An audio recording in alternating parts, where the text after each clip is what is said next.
नमस्कार बच्चों, अपना जो लेसन चल रहा है retirement and death of A partner, इसमें हमने कल टॉपिक किया था गुडविल का लेखांकन और अवितरित लाभ और हानियों को बांटना।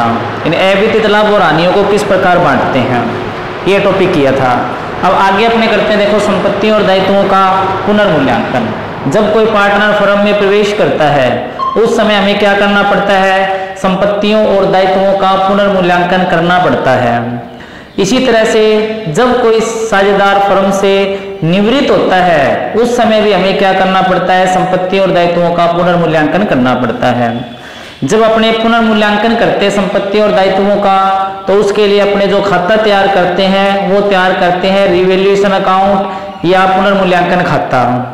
जब साझेदार फर्म से रिटायरमेंट होएगा या उसकी डेथ हो जाएगी तो उस समय भी आपको रिवैल्यूएशन अकाउंट बनाना पड़ेगा और संपत्ति और दायित्वों का पुनर्मूल्यांकन करना पड़ेगा। तो जब रिवैल्यूएशन का लॉस या प्रॉफिट होता है वो अपने क्या करते हैं, पुराने साझेदारों में पुराने अनुपात में डिस्ट्रीब्यूट कर देते हैं। इसी तरह से जब डेथ या रिटायरमेंट पे अपने रिवैल्यूएशन अकाउंट बनाएंगे उसमें भी अपने क्या करेंगे, संपत्तियों और दायित्वों का पुनर्मूल्यांकन करेंगे और उसे पुराने साझेदारों में पुराने अनुपात में डिस्ट्रीब्यूट कर देंगे।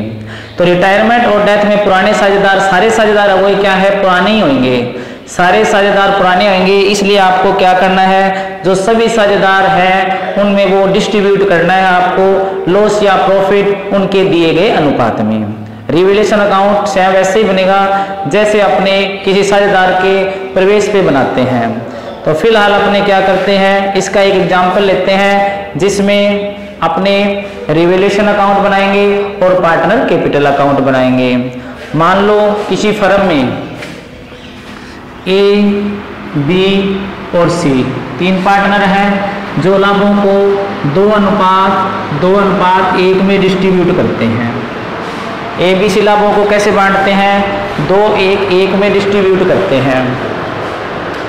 अब सी फर्म से निवृत्त होता है, निवृत्त कौन हो रहा है, ये सी हो रहा है।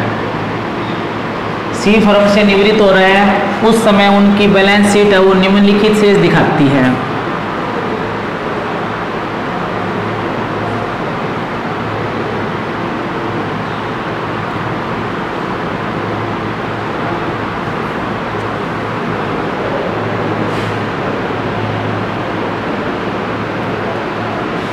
सी की निवृत्ति पर उनकी जो बैलेंस शीट है वो निम्नलिखित शेष दिखा रही है।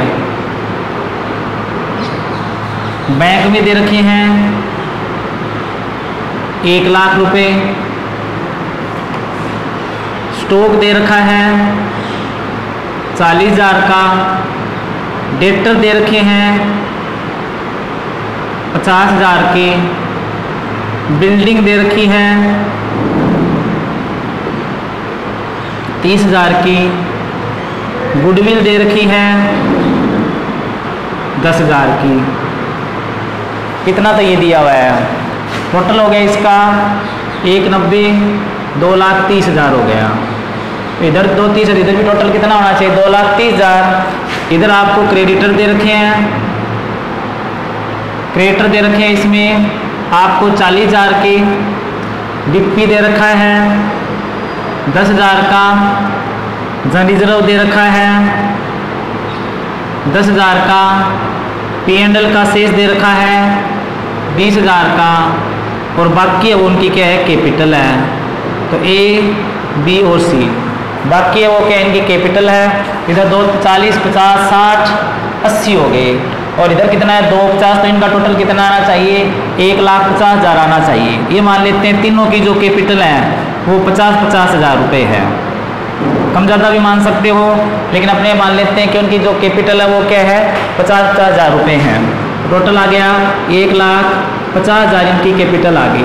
तो 1,50, 70, 80, 90, 230, इधर भी क्या आ गया, 2,30,000 आ गया।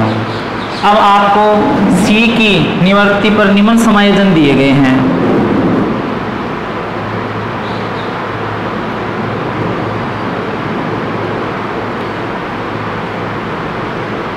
नंबर 1, ख्याति खाता बंद कर दिया जाए। ख्याति खाता बंद किया जाए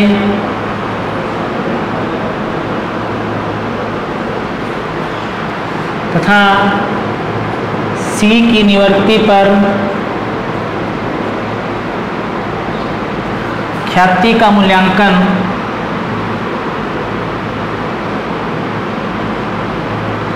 50,000 रुपये किया जाए।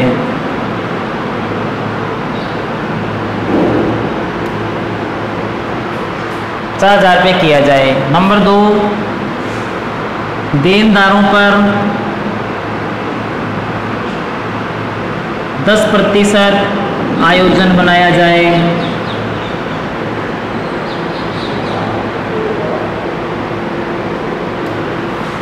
नंबर 3, बिल्डिंग पर 10% ह्रास लगाया जाए। नंबर 4, स्टॉक का मूल्य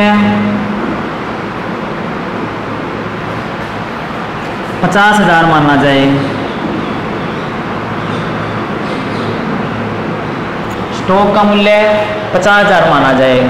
तो देखो ABC लाभों को 2-2 एक में बांटते हैं। ये उनकी बैलेंस शीट है। ये आपको समायोजन दी है कि ख्याति खाता पहले से खुला, इसे बंद करना है और ख्याति का मूल्यांकन कितने पर किया जाए? 50,000 रुपये किया जाए। अब मूल्यांकन वो 50,000 रुपये करना है। देनदारों पर 10% आयोजन बनाया जाए, बिल्डिंग पर 10% ह्रास लगाया जाए और स्टॉक का मूल्य 50,000 माना जाए। इसमें और कुछ भी नहीं दे रखा। तो जब लास्ट में क्या करना पड़ेगा? जब सी फर्म से निवृत्त होएगा उस टाइम आपको क्या करना है कि सी को पेमेंट करना है। या तो कैश से पेमेंट करना पड़ेगा या फिर उसके जो अमाउंट है वो लोन में ट्रांसफ़र करनी पड़ेगी या फिर उसके अमाउंट लोन में ट्रांसफ़र करनी पड़ेगी। तो अगर हमारे पास इतना कैश अवेलेबल होएगा कि हम उसे पेमेंट कर सकें तो उसे पूरा पेमेंट करेंगे, अन्यथा उसकी राशि है उसके लोन में ट्रांसफ़र करेंगे। तो इसमें अब कहा गया कि आवश्यक खाते बनाइए। आवश्यक खातों में मान लो बैलेंस शीट एक बार आपको नहीं बनानी, इसमें अधिकतर आपको रिवैल्यूएशन अकाउंट और पार्टनर्स कैपिटल अकाउंट ही पूछते हैं। तो सबसे पहले इसे क्या करते हैं? अपने रिवैल्यूएशन अकाउंट बनाते हैं।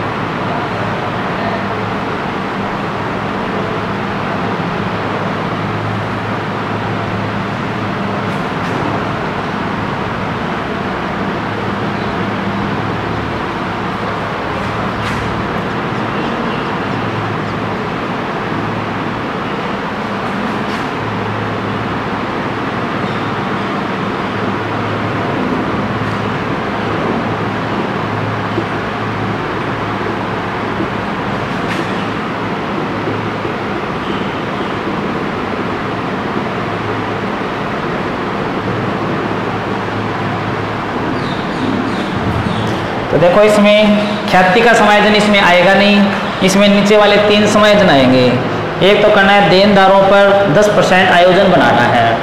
देनदारों पर क्या करना है? आपको 10% आयोजन बनाना है। देनदार अपनी संपत्ति होती है और जब संपत्ति देनदारों पर आयोजन बनाता है तो वो अपने लिए क्या है? इससे संपत्ति में कमी आएगी, अर्थात हमें हानि होगी और हानि को क्या किया जाता है? डेबिट किया जाता है। इसलिए इसे रिवैल्यूएशन के डेबिट साइड में दिखाएंगे।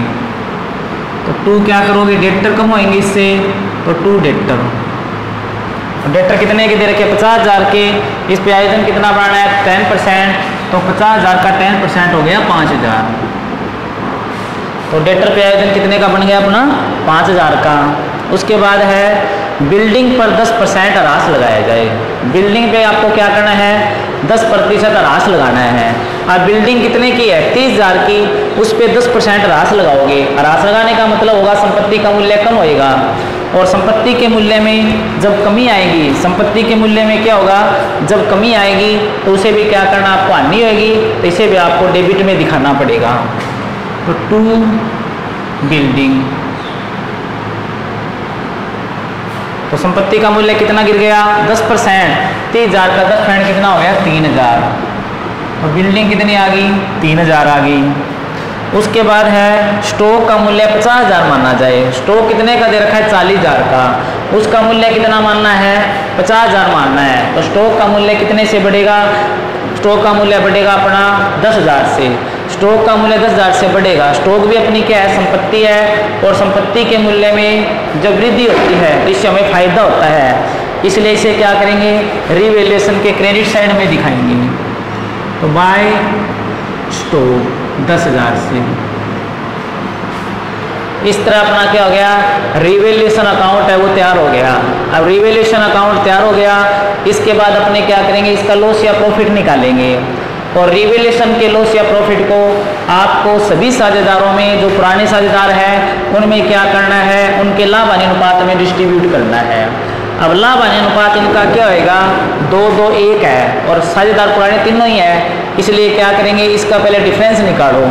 इधर देखो टोटल आ रहा है 10,000, तो क्रेडिट साइड 10,000 है और डेबिट में 8,000 है, तो 2,000 का क्या हो गया, प्रॉफिट हो गया, क्योंकि क्रेडिट साइड ज़्यादा है। इस प्रॉफिट को क्या करना है, आपको डिस्ट्रीब्यूट करना है, किसमें, सी तो चला गया, ए और सॉरी तीनों में करना है, ए बी सी में, क्योंकि इसका जो लॉस या प्रॉफिट होता है वो सभी साझेदारों में डिस्ट्रीब्यूट होता है। तो पहले आप करोगे टू पार्टनर्स कैपिटल अकाउंट,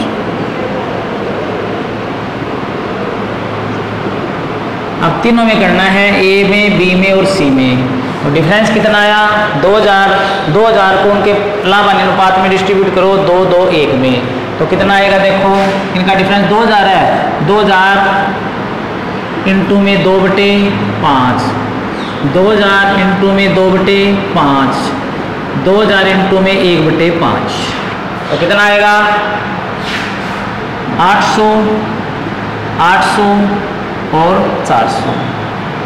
तो ये क्या आ गया, अपना रिवैल्यूएशन अकाउंट बन गया, इसका टोटल आ गया अपना 10,000। दोबारा देखो कि सबसे पहले देनदारों पर 10% आयोजन बनाना। देनदार कितने के दे रखे हैं, देनदार दे रखे हैं 50,000 के, तो 50,000 का 10%, 50,000 का 10% हो गया 5,000, तो डेटर हमारे जो आयोजन बनेगा तो उससे क्या हो गया, 5,000 से कम होंगे, तो टू डेटर 5,000 लिख दिया। उसके बाद है बिल्डिंग पर 10% ह्रास लगाना है, ह्रास पर डेप्रिसिएशन लगाओगे तो बिल्डिंग पर 10% लगाना है, इससे अपनी बिल्डिंग है वो 10% यानी 3,000 से कम हो जाएगी, और 3,000 से कम होने का मतलब वो हमें लॉस हो गया, और लॉस को क्या करते हैं, डेबिट, इसलिए इसे भी रिवैल्यूएशन के डेबिट साइड में दिखा दिया 3,000 रुपये से। उसके बाद नंबर 3 पे है स्टॉक का मूल्य 50,000 माना जाए।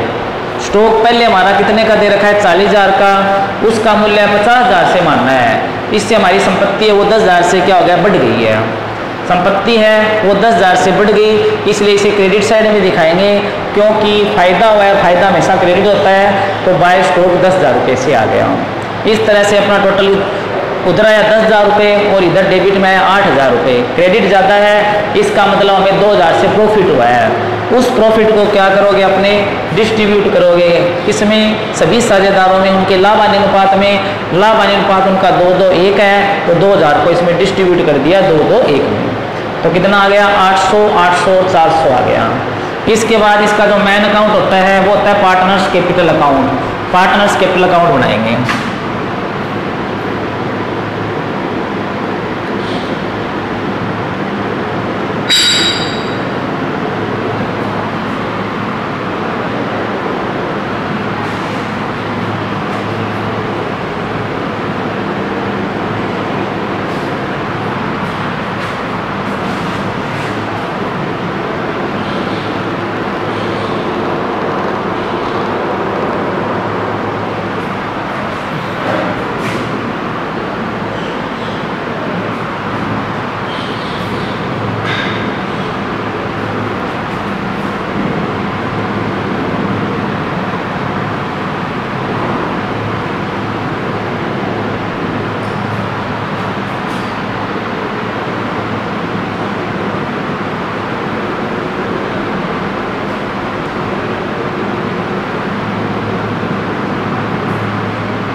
इसमें देखो जब पार्टनर कैपिटल बनाते हैं तो पार्टनर कैपिटल में सबसे पहले क्या लिखा जाता है, पुराना बैलेंस लिखा जाता है।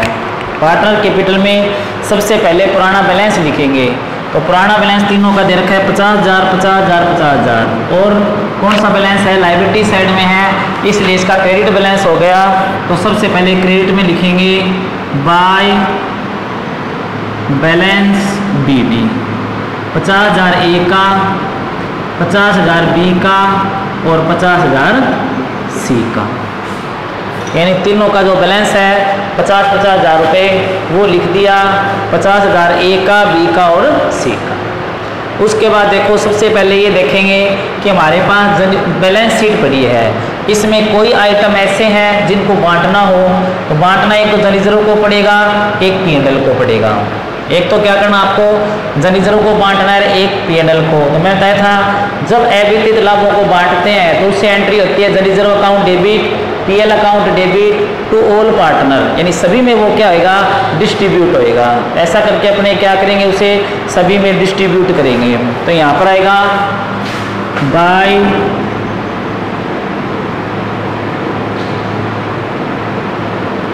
जनरल रिजर्व, कितना दे रखा है 10,000 और ये अनुपात में बटेगा 2:1 में।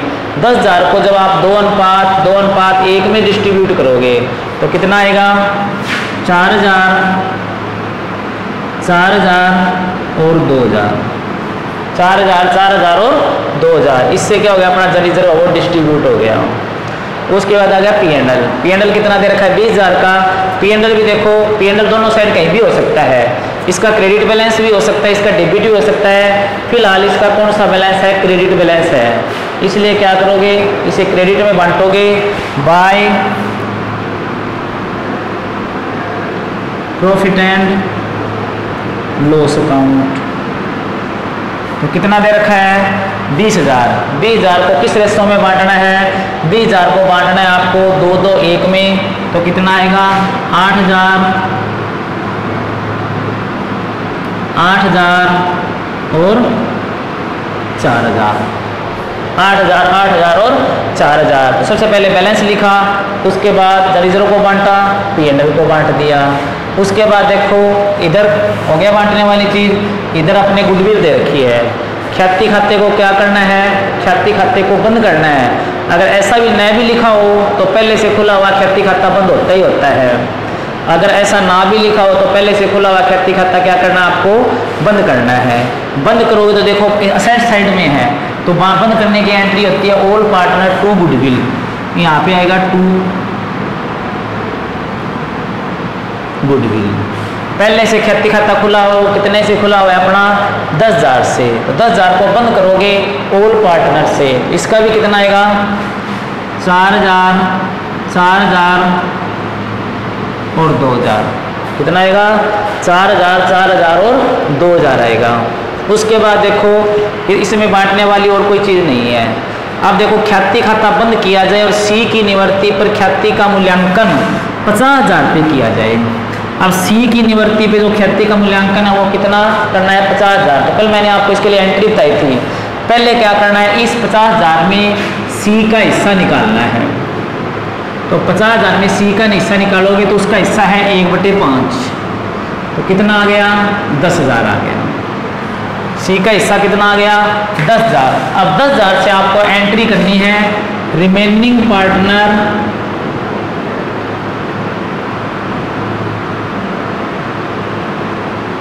Capital account debit to retiring partners capital account. Remaining partners capital account debit to retiring partners capital account. अब रिमेनिंग टू रिटायरिंग आ गया, तो इसमें रिमेनिंग कौन कौन है देखो, और रिमेनिंग टू रिटायरिंग वाली एंट्री हमेशा फायदे के अनुपात में होती है। तो रिमेनिंग टू रिटायरिंग वाली एंट्री करेंगे तो वो किस अनुपात में होगी, फायदे के अनुपात में होगी। और फायदे का अनुपात इसमें क्या माना जाएगा, C चला गया, यहाँ से इसका हिस्सा हटा दो, इसका हिस्सा हटा दिया तो A और B बच गए, इनका नया अनुपात भी माना जाएगा और फायदा का भी माना जाएगा। तो फायदे का अनुपात इनका बराबर बराबर आ गया। तो रिमेनिंग कौन कौन बचे, A और B। तो इसकी एंट्री बनेगी A's capital account debit, B's capital account debit, to retiring कौन है, to C's capital account. Entry बनी A's capital, B's capital, to C's capital. इसके हिस्से की ख्याति कितनी है, 10,000, तो सी के तो 10,000 क्या करेंगे जमा, और वो ए और बी के नाम लिखेंगे किस अनुपात में, फायदे के अनुपात में। और फायदे का अनुपात इनका क्या है, बराबर बराबर है। फायदे का अनुपात क्या है, बराबर बराबर, तो कितना आएगा 5,000 आएगा, 5,000 ए का, 5,000 बी का। तो इसकी कॉन्ट्रा एंट्री होगी दोनों साइड। इधर आपको लिखना पड़ेगा टू सीज कैपिटल, और रकम किस में आएगी, ए और बी में। लिखना किसमें पड़ेगा, सी में। ये लिखेंगे टू सीज कैपिटल, रकम लिखेंगे ए और बी में, ए के 5,000 और बी के भी 5,000, ठीक है। इधर लिखेंगे सी वाले में बाय एज कैपिटल,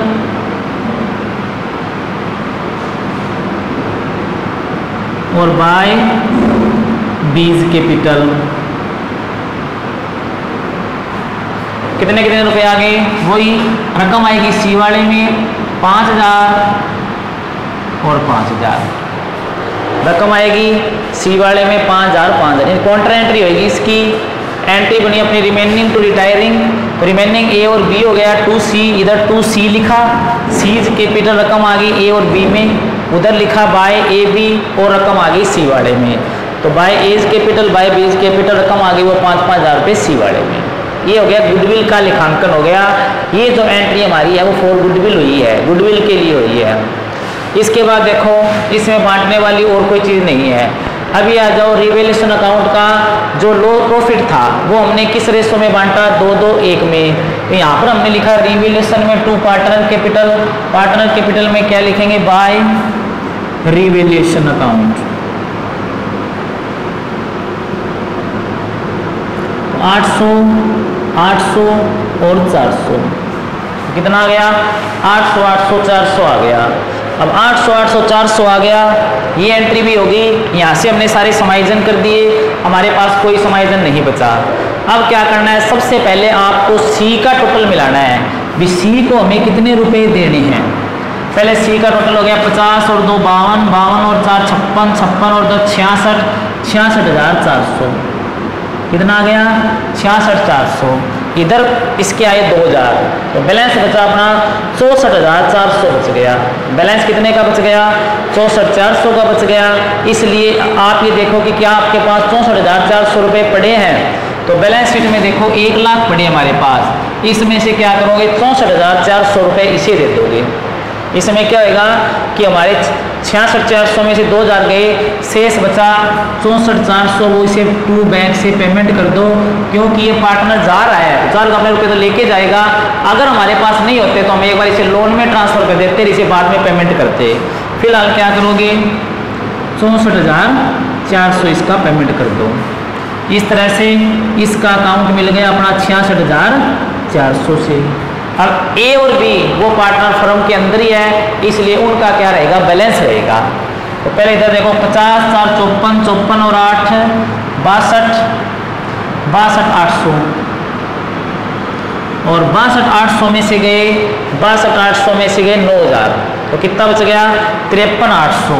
इधर बचेगा टू बैलेंस सी डी, कितना बच गया 53,800, टोटल आ गया 62,800। बी का उधर है 50 4 54, 54 8 62, वही 62,800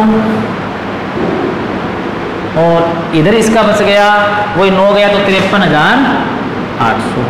तो ए और बी का तो क्या बच गया, अपना बैलेंस बच गया, और सी को वो पेमेंट कर दिया। पार्टनर कैपिटल को फिर एक बार देखो कि हमारे पास पहले का बैलेंस कितने का पड़ा है।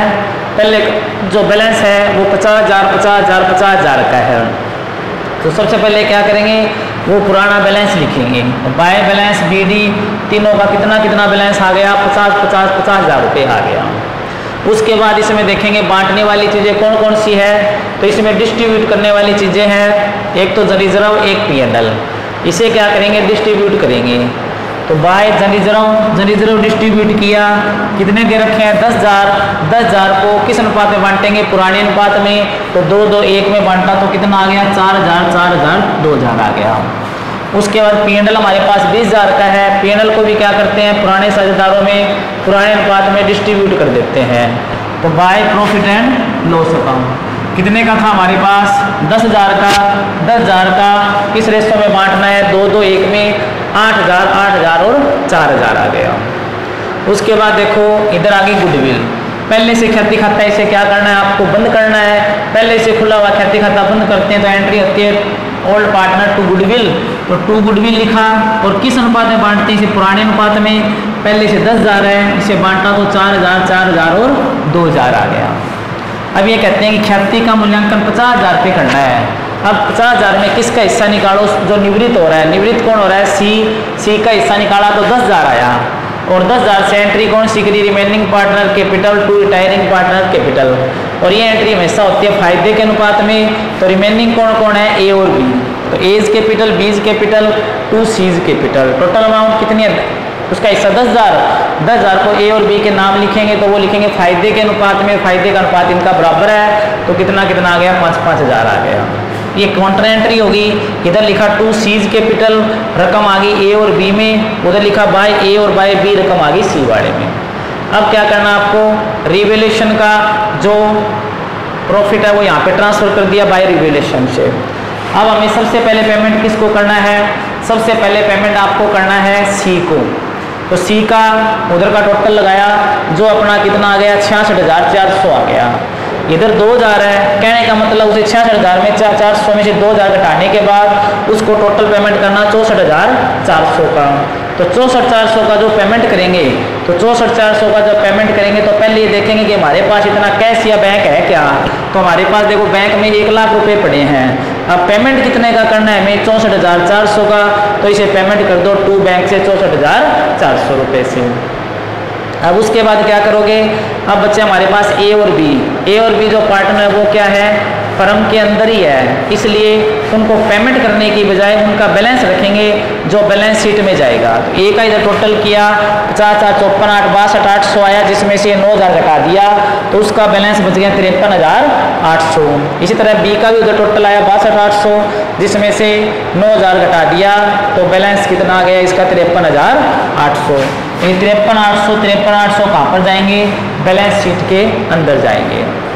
इस तरह से आपका ये पार्टनर कैपिटल कंप्लीट हो गया, रिवैल्यूएशन भी कंप्लीट हो गया।